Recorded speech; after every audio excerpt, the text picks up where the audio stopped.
நீ நான் காதல் சீரியலில் அப்கமிங்கில் என்ன நடக்க போகுது அப்படிங்கிறத பார்க்கலாம்.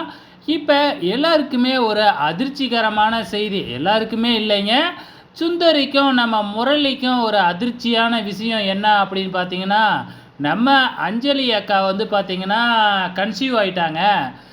எப்புட்றா இதெல்லாம் நடந்துச்சு அப்படின்னு சொல்லி சுந்தரிக்கு பயங்கரமான ஆச்சரியம். காரணம் என்ன அப்படின்னு பார்த்தீங்கன்னா, அஞ்சலி கன்சீவே ஆகக்கூடாது அப்படிங்கிறதுக்காக பாலில் ஒரு விதமான மாத்திரையை கலந்து கலந்து குடிச்சிக்கிட்டு இருந்தாங்க இல்லையா. ஆனால் அபி இருந்துக்கிட்டு வந்து பார்த்தீங்கன்னா, அவங்க ஒரு நாட்டு மருந்தை கொடுத்து இதை மட்டும் சாப்பிடுங்க, பால்லாம் குடிக்காதீங்க அப்படின்னு அட்வைஸ் பண்ணாங்க இல்லையா. ஸோ பாலெல்லாம் வாங்கி கீழே ஊற்றிப்புட்டு நம்ம அபி கொடுத்த மருந்தை தான் நம்ம அஞ்சலி சாப்பிட்டுக்கிட்டு இருக்கிறாங்க. அதனால இப்போ கன்சீவ் ஆகிட்டாங்க. இதனால் சுந்தரி பயங்கர அதிர்ச்சியில் இருக்கிறாங்க. ஏன்னா வாரிசே உருவாகக்கூடாது இந்த குடும்பத்துக்கு அப்படிங்கிறது தான் சுந்தரியோட திட்டம்.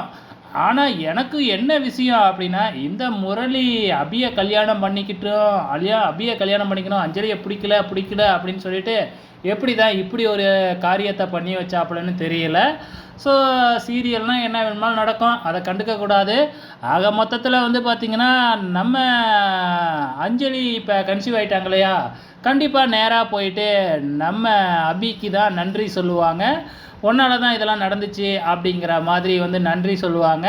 ஸோ அப்போ தான் சுந்தரிக்கே வந்து உண்மை தெரிய வரப்போகுது, நம்ம கொடுத்த பாலை இவ குடிக்கவே இல்லை அப்படிங்கிற உண்மை தெரிய வரப்போகுது. ஸோ இதுக்கப்புறம் என்னெல்லாம் நடக்க போகுது அப்படிங்கிறத பொறுத்திருந்து பார்க்கலாம்.